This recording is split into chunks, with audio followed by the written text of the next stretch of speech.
Ahora estamos en contacto con el analista político Marcelo Arequipa. Marcelo, bienvenido otra vez, buen día.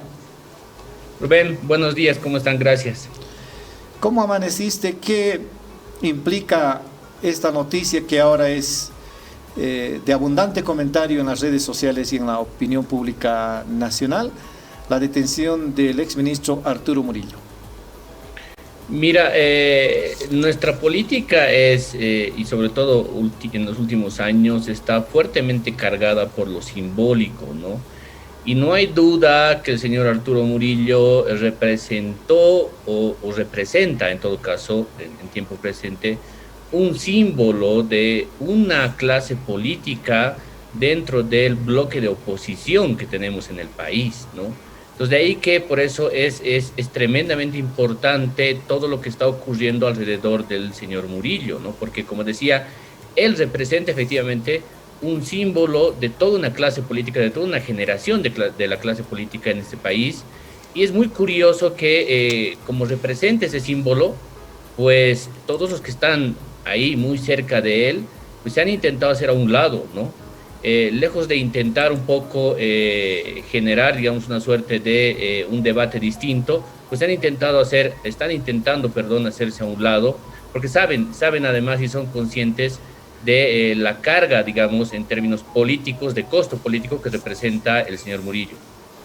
¿Coincides conmigo en el sentido de que tras la detención de Arturo Murillo en Estados Unidos, el talón de Aquiles del gobierno transitorio de Yanine Áñez sufre una grave afectación? Sí, es decir, es toda la imagen de ese gobierno, de ese momento, sin duda, se ve profundamente afectado. Es decir, yo diría que casi se derrumba toda esa imagen, ¿no? Pero también, al mismo tiempo, por eso decía, arrastra, creo, y fractura a toda una generación de la clase política de oposición antimacista. Y por eso fractura todo eso. Entonces, no es solamente el derrumbamiento de una imagen, de una gestión de gobierno que tuvimos el 2019, el 2020, perdón, de este país, ¿no? Sino más bien es algo mucho más fuerte, creo yo, en términos del costo político. Claro, es un costo político que primero daña esta imagen no vista desde afuera, sino defendida desde adentro del gobierno y el entorno de Yanine Áñez. Como sabes, Marcelo, hoy en nuestra edición especial de La Razón lo señalamos, el caso no solamente estaba ya debilitado, o por lo menos el entorno de Yanine Áñez, ya habían caído la misma Yanine Áñez por otros señalamientos jurídicos. El ex ministro Yerko Núñez, apuntado también en el caso golpe de Estado a instancias de la ex diputada del Movimiento al Socialismo Lidia Patti. Álvaro Coimbra, ex ministro de Justicia, está en la cárcel. El ex ministro de Energías, Rodrigo Guzmán, también está en la cárcel. Ahora Arturo Murillo, y también están detrás de Luis Fernando López, que fue ministro de Defensa, se supone que está en Brasil. Ayer el ministro Eduardo del Castillo decía que van a solicitar a Brasil la extradición de este funcionario del gobierno de Yanine Áñez. Más o menos el núcleo duro de Yanine Áñez tiene problemas. Sí, y nos han demostrado que han representado en realidad un gobierno que yo lo enmarcaría en una monumental estafa, para utilizar la primera palabra que utiliza un político de oposición respecto del MAS. Es decir, esto sí ha sido una monumental estafa en todos los sentidos, ¿no? Vamos al caso respiradores. En muy poco tiempo y además en pandemia, pues salta un caso muy fuerte de corrupción por lo mismo, por intermediarios, por el uso de intermediarios y por una suerte, creo yo, de apetito desmedido por generar un escenario de corrupción, pero ya exacerbado, ¿no? Y en este caso es más que evidente en el caso de la detención del señor Murillo, es más que evidente que el objetivo era ese, es decir, porque la investigación está demostrando que a la semana de haber entrado a gobernar, están acometiendo este acto de corrupción. A la semana, es decir, no estaban esperando absolutamente nada para pacificar el país, para generar una transición política, digamos, un poco más ordenada. No, el objetivo era otro. El objetivo era, por lo menos, por lo que se ve con todos los antecedentes, era generar una monumental estafa a todos los bolivianos, ¿no? Ahora, ¿en qué medida desportilla o derrumba este caso de la detención de Arturo Murillo? Cierto, nos acabas de decir de que no habían entrado al gobierno a pacificar el país, ni, entre comillas, a recuperar la democracia, sino a plantear, a generar una estafa desde la misma gestión del gobierno. ¿En qué medida desportilla, te preguntaba Marcelo, esta tesis que el gobierno transitorio ha sostenido de que en noviembre de 2019 hubo una sucesión constitucional y no un golpe de Estado, como denuncia el movimiento al socialismo y algunos sectores de izquierda en el país y en el mundo?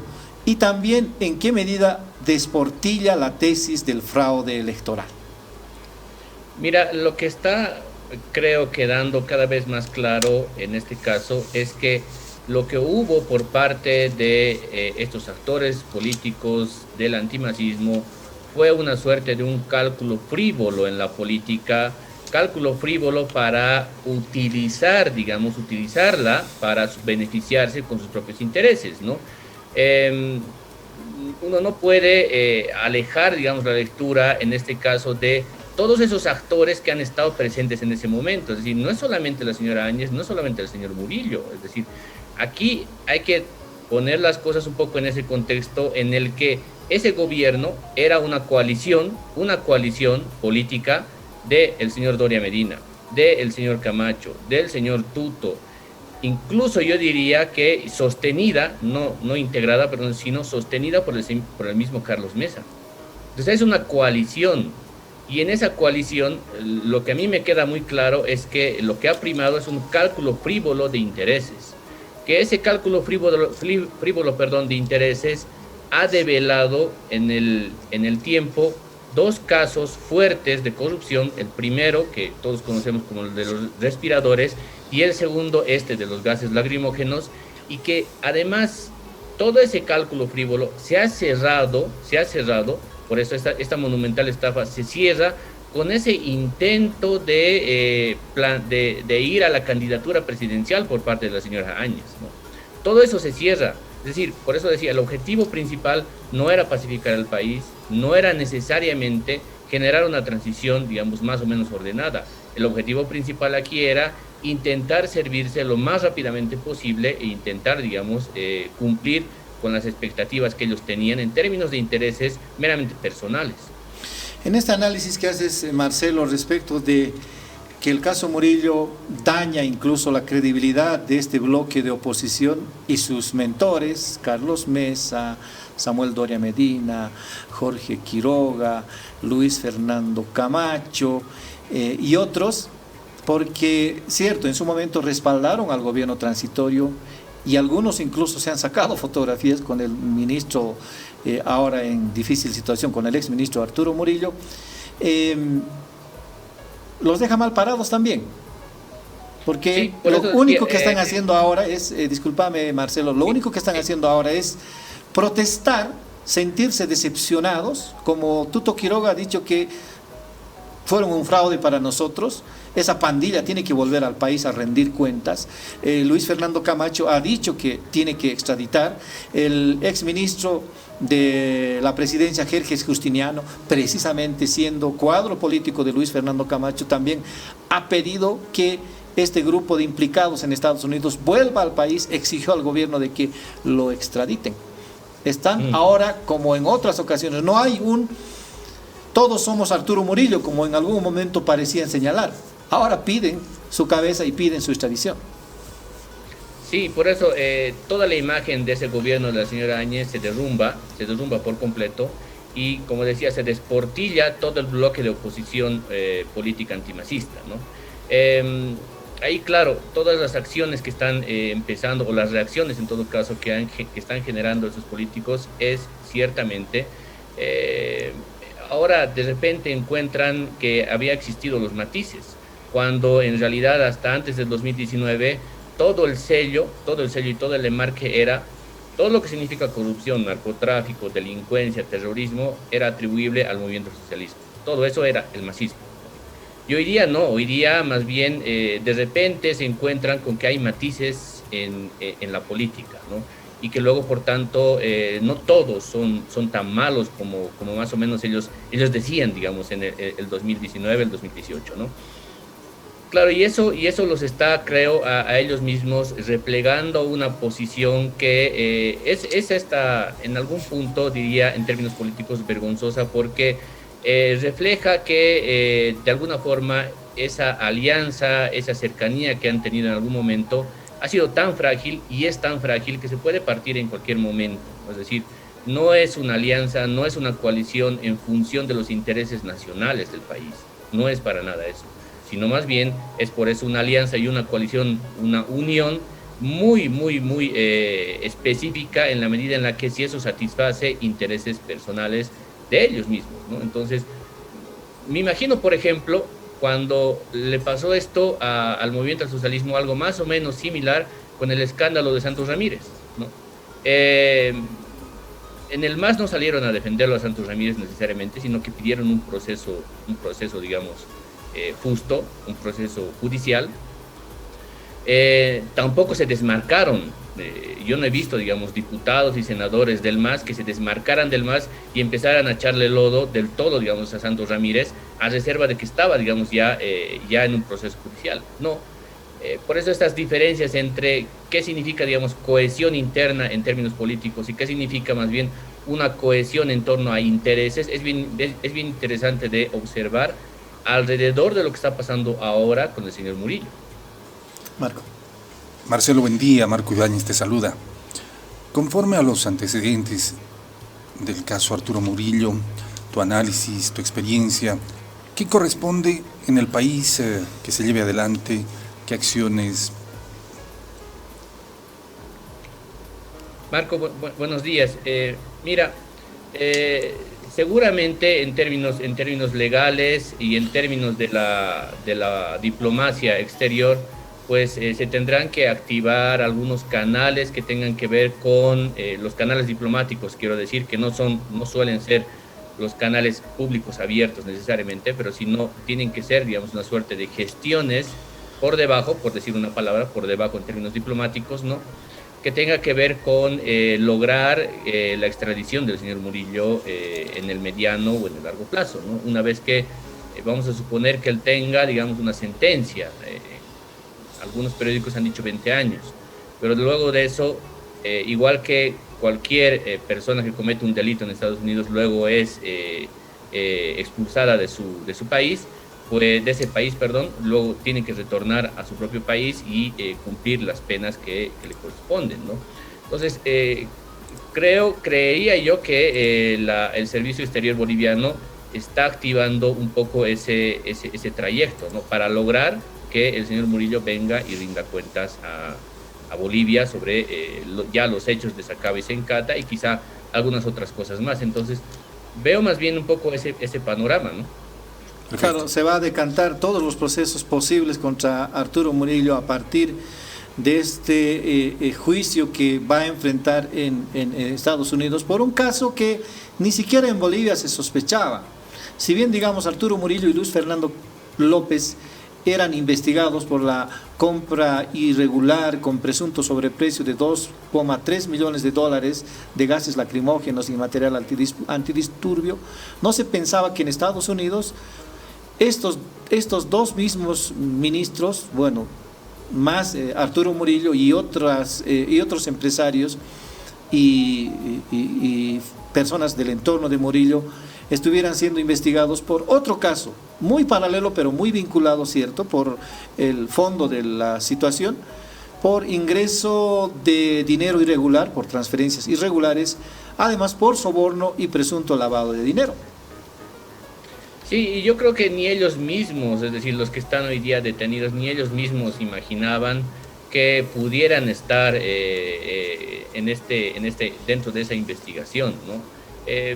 Claro, cuando actúas en política creyéndote 100% impune, cuando casi eres el que decide, digamos, todo lo que se hace en un estado, y además tienes detrás de ti, digamos, toda la fuerza, todo el uso de la fuerza que un Estado puede ejercer sobre su población, pues se pueden generar estas distorsiones en las que uno cree que puede estar absolutamente libre de todo lo que haga, ¿no? Y más aún creer que uno puede ir a un país y luego vivir ahí tranquilamente y campear, digamos, y disfrutar, digamos, entre comillas, sobre aquellos actos ilícitos que ha realizado en otro país, ¿no? Marcelo, sí, Marcelo, Sí. te propongo a ver un comentario tuyo. Mira, La Razón ha publicado hoy un especial, ¿dónde está la cámara? Un especial sobre este caso, cazador cazado. ¿Cómo calificarías la personalidad, la gestión y la proyección política de Arturo Murillo en el casi un año de gobierno transitorio de Yanine Áñez? Me viene a la mente una descripción gráfica que nuestro gran poeta Cocomanto decía de las dictaduras, los gorilas, ¿no? Los calificaba, digamos, de forma animalesca porque no se podía en ese momento protestar, digamos, públicamente, estabas limitado, digamos, en eso. Entonces él se creó unas figuras animalescas y los caracterizaba así, digamos, En a los Animalversiones. sí, exactamente, a los que tenían un poco el perfil del señor Murillo, ¿no? Entonces, para mí es eso, nada más. ¿Cómo viste a Arturo Murillo en este año de gobierno de Yanine Áñez? Él representaba la figura de la represión más dura, ¿no? Y además representaba la figura, creo yo, de la limitación en términos políticos estratégicos también más notoria. Cuando un político levanta mucho la voz, amenaza, genera escenarios en los cuales la gente se siente intimidada, pues está ocultando por detrás, creo yo, una falta de estrategia política y además una falta de talento mismo para resolver problemas profundos, ¿no? Entonces, yo creo que de verdad el sello principal por eso de la gestión de la señora Áñez es aquello que en algún momento lo llamé, en alguna publicación, fue una suerte de securitización de la política. Es decir, utilizar la pandemia, pero para reprimir a la población, ¿no? Utilizar para imponer lógicas autoritarias y cierto orden, digamos, entre comillas, porque habían un sector de la población que ellos decían que era el delincuencial, el que se portaba mal, el que generaba caos, y había que poner orden al masismo. Eso era más o menos, digamos, el denominador común de parte de ellos, ¿no? Ese es el retrato, si quieres, digamos, actitudinal que yo tengo del señor Murillo y de todo ese gobierno. No hay duda que este caso deja un precedente, ¿no?, para la justicia.